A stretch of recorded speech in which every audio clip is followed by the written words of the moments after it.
Fundo ligado offshore de família de Toffoli transfere 34 milhões para offshore em paraíso fiscal. Operação de parentes do ministro do Supremo Tribunal Federal levanta suspeitas de supervalorização e esquema financeiro. Vamos ler a matéria, não é mesmo? Desce aí. A foto ficou muito boa, cara. A foto ficou realmente muito boa, velho. A movimentação de um fundo de investimento relacionado à família dos ministros Dias Toffoli do Supremo Tribunal Federal chamou atenção em razão de uma transferência de 33,9 milhões em cotas para uma offshore localizada nas Ilhas Virgens Britânicas, cujo controle permanece desconhecido. Né? Conhecido por adquirir 20 milhões em ações do resort Taiaiá, o fundo Arlin, de propriedade dos irmãos de Toffoli, foi encerrado depois de repassar todos os seus ativos à empresa estrangeira baseada no paraíso fiscal caribenho. Né? Desce um pouquinho. O encerramento ocorreu em duas fases. Primeiro, na Assembleia de 5 de novembro de 2025, a Arlin, Fundo de Investimentos, aprovou a entrega de seus ativos para o offshore Egide 1 Holding, com cotas avaliadas em R$ 1,51 cada uma. Desce um pouquinho. Aí a cota valorizou pra caramba, é isso? Já em 4 de dezembro, o valor unitário das cotas subiu 450 vezes, atingindo o valor de R$ 679,13, elevando a transferência para 33,9 milhões. O montante envolvia as ações do resort ligadas à família de Toffoli, né? Descer um pouquinho.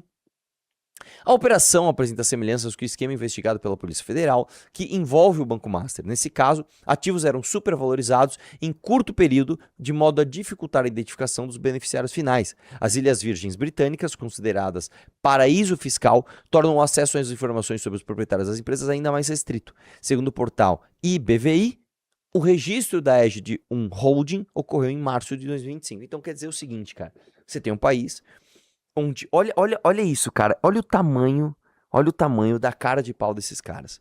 Você tem um cara que deu golpe na praça e um dos fundos envolvidos nesse escândalo é do irmão do ministro supremo. Aí o cara põe a cota a R$1,50, transfere a cota a 400 e tantos reais, ou seja, o negócio cresce 450 vezes.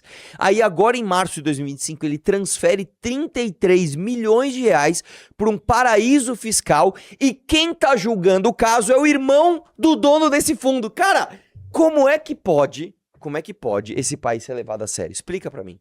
Como é que pode?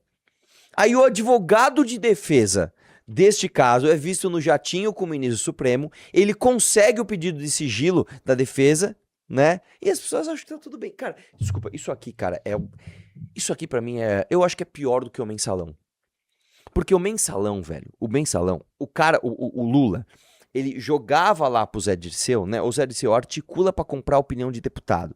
E aí você tem um esquema de corrupção em que, basicamente, você divide a responsabilidade com lideranças locais. É tipo assim, mano, tô comprando o bagulho aqui. Aqui não, cara.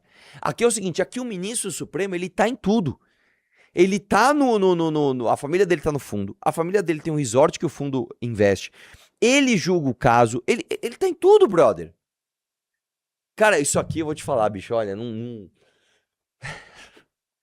vou te falar uma parada. O Alexandre de Moraes, quando ele virou o relator do inquérito que é do Toffoli, tá? A gente tem que lembrar, o inquérito das fake news, lembre-se disso sempre, o inquérito das fake news não é do Alexandre de Moraes, ele é do Toffoli, porque existiu uma matéria que divulgou, era do Estadão e do Antagonista, se não me engano, que divulgou que o amigo do meu pai era o Toffoli. Quando saiu essa matéria, ele fez o inquérito das fake news para pressionar esses veículos de imprensa que deram essa notícia. E aí o relator virou Alexandre de Moraes, que usou esse inquérito justamente para ir atrás das milícias digitais do Bolsonaro, etc, etc. O que eu tô querendo te dizer é o seguinte, quando o Alexandre de Moraes usou o inquérito das fake news para ir atrás de bolsonaristas, ele conseguiu o apoio da esquerda, porque afinal de contas você está indo atrás do inimigo político da esquerda. Neste caso, o Dias Toffoli, ele nem tá usando isso de forma ideológica. Você não tá falando, não, pô, o Dias Toffoli tá aqui com a defesa lá do Vorcaro, porque na verdade o Vorcaro, ele é ligado aqui ao Lula, então ele vai ganhar a simpatia dos bolsonaristas. Não, o Vorcaro na verdade é ligado ao Bolsonaro, então ele vai ganhar a simpatia dos lulistas. Ele é ligado, né, por debaixo dos panos a todo mundo, mas ideologicamente a ninguém. Entendeu? Por mais que o cunhado dele tenha doado lá por Tarcísio, não, isso não é uma coisa ideológica, não é que o cara é de direita. né? O cara supostamente ali teria visto uma maneira de se aproximar de alguns poderosos. Ele doou pro Tarcísio e pro Bolsonaro. Então, esse cara, né? E aliás, tem reuniões do Vorcaro com o Tarcísio, com o Ciro Nogueira, né? Foram. Teve articulação para subir o valor do FGC, né, o Fundo Garantidor de Crédito. Então é o seguinte, meu irmão. Que Deixa eu te falar. inclusive chamava emenda Vorcaro, né? Exatamente, apelidaram de emenda Vorcaro. O lance é o seguinte, cara. Como é que pode o Toffoli não cair? Como é que pode? E aí eu pergunto pra você. Você viu tantos bolsonaristas, por muito menos, falar impeachment do Gilmar Mendes na época, falar impeachment do Alexandre de Moraes. Por que que você não tá vendo essa galera toda falar, né, de Toffoli? Uma vez que o Toffoli foi indicado pelo Lula, ele é muito ligado ao PT, muito ligado às esquerdas em termos midiáticos, vamos chamar assim. Não é ideológico, esses caras não têm ideologia nenhuma, tá? A gente sabe que ele foi indicado pelo PT, a gente sabe todo o histórico dele, salvando, né, os investigados e os condenados na Lava Jato, né? E esse escândalo do Banco Master, ele não tem pendência ideológica para nenhum lado. Ó, por exemplo, como é que a esquerda relativizava isso? Ah, o Alexandre de Moraes está, né, ultrapassando seus poderes constitucionais, mas pelo menos ele está defendendo a democracia do Bolsonaro. Aqui nem isso tem. Aqui você não tem a direita ou a esquerda podendo se apoiar num negócio ideológico desse, falar, não, mas o Toffoli fez isso que é pra tal coisa, ou pra tal coisa. Não tem. Supostamente, corrupção. É só dinheiro por dinheiro, poder por poder. Por que que você não está vendo as pessoas pedirem impeachment do Toffoli? Por que você não está vendo as pessoas se engajarem, né, contra o Banco Master? Porque esses caras têm rabo preso. E eu já vou te mostrar no final dessa live o resultado disso, tá? O resultado disso, ele pode ser uma grande tragédia para o Brasil, mas ele pode ser sim uma grande fonte de esperança. E eu já vou chegar lá, já vou fechar esse raciocínio. Segura essa bola aqui para você entender. Segura isso daqui, ó. A Ana já deu aquela olhadinha, né? O lance é o seguinte, brother. Deixa essa caixinha aberta que a gente já vai fechar esse raciocínio, tá bom? Vamos lá? Vamos. Tem mais, desce um pouquinho aí, deixa eu ver o resto da matéria. A Comissão de Valores Imobiliários não detalha quando a ESG, um holding, passou a integrar a carteira da Arlin. A primeira transação com identificação foi a compra das ações da Offshore por 11 milhões de reais, embora o valor de mercado desses ativos fosse de 1,9 milhão. Né? Ou seja, os caras compraram. Tem um fundo, esse fundo tem alguns ativos, 1,9 milhão. Aí a galera simplesmente transfere, né, 11 milhões. Esquisito, mas tudo bem, desce aí. Assim, a AG1 Holding figurava como a primeira detentora, a única detentora de cotas do fundo Arlin. Ela recebeu valores acima dos praticados no mercado e, ao final, ficou com todo o patrimônio do fundo. Supervalorizações rápidas como a registrada fazem parte dos indícios que a Polícia Federal analisou na investigação sobre o Banco Master. Conforme apurado, fundos ligados ao banqueiro Daniel Vorcaro adquiriram ativos de baixo valor e os venderam no mercado por valores altos. Apesar disso, não há informações oficiais sobre quem se beneficiou das valorizações das cotas dessa holding, né, no caso do fundo Arlin.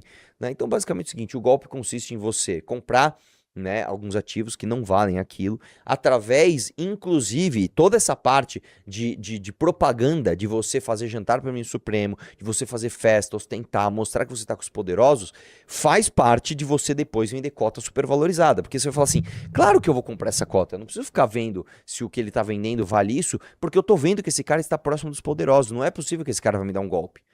Né? Não é possível que esse cara que tá fazendo essas festas, que tá perto de celebridades, que tá perto dos grandes juízes do Brasil, que tá perto de quem manda, não é possível que esse cara tá me dando um golpe. Claro que eu vou investir, eu quero estar com os caras também. Eu também quero. Ah, mas você. Aliás, mandaram hoje no grupo. É que agora tem um monte de mensagem e eu não vou achar, né? Mandaram. Os Só caras estão. pesquisar, príncipe. Hã? Pesquisa uma Ah, palavra-chave. não, mas é que tem mensagem no li, depois eu quero ler tudo, né? E o lance é o seguinte: estavam vendendo, se não me engano, CDI a 40% do. CDB a 40% do CDI. Tipo assim, isso não existe, cara. Isso não existe, né? Desce aí um pouquinho. A administração do Arlin, Fundo de Investimento em Participações Multiestratégia, era feita pela Reag Investimentos, empresa que passou a ser investigada pela Polícia Federal, sob suspeita de integrar um esquema financeiro ilícito em conjunto com o Banco Master. Na quinta-feira, o Banco Central decretou a liquidação da Reag. Segundo a apuração policial, o Banco Master teria criado uma rede de fundos administrados pela parceira para adquirir ativos problemáticos e simular rápida valorização dos investimentos. O Arlin foi estabelecido em junho de 21 e iniciou suas operações ao comprar 65,85 mil ações da Tayaya Administrações de Participações Limitada. 6 meses antes, os irmãos de Dias Toffoli haviam adquirido 33% do resort Tayaya, localizado em Ribeirão Claro. Então, você tem um resort, os irmãos do Toffoli vão lá, compram 33%, e aí, em junho de 21, o fundo vai lá e compra essas ações desse negócio, desse resort. É Além dos irmãos... 140%, tá? Além dos irmãos do ministro Mário Humberto Degani, primo de Toffoli, chegou a participar do empreendimento. Atualmente, a administração do resort está sob responsabilidade do advogado Paulo Humberto Barbosa, que ainda não se manifestou, né? E aí, o próximo tópico da matéria é uma coisa engraçadíssima, porque assim, Toffoli relata o caso do Banco Master. Cara, como é que pode, cara? Como é que pode isso, velho? Como é que pode isso, mano? Na função de relator do caso do Banco Master, Dias Toffoli tem sido alvo de críticas por decisões que, segundo detratores, dificultariam o andamento das investigações. E uma decisão recente reduziu de 6 para 2 dias o prazo para depoimentos investigados pela Polícia Federal. Ele só decidiu. A defesa de Daniel Vorcaro declarou que o ministro não tem qualquer conhecimento do envolvimento das operações. Tarará, desce aí um pouquinho. Acabou. E é isso, cara. E é isso.